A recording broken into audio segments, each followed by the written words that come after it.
Tak, deti, dneska je Halloween. Prečo ste takí z toho vždycky oblečení na ten Halloween?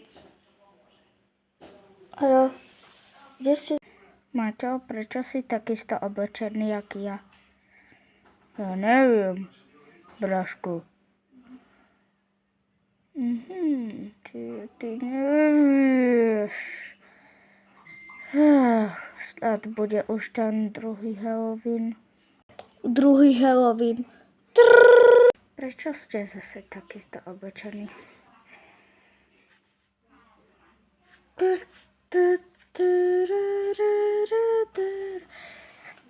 A hej, videl si mimochodom takého youtubera, že Vranko si videl? Nie, deti, prestaňte rozprávať o tých svojich youtuberov. Prečo? Lebo chcem byť. S Bohom, pani učiteľka. Čaute. Čau. Dávajte od dverí, lečky a všetko možné.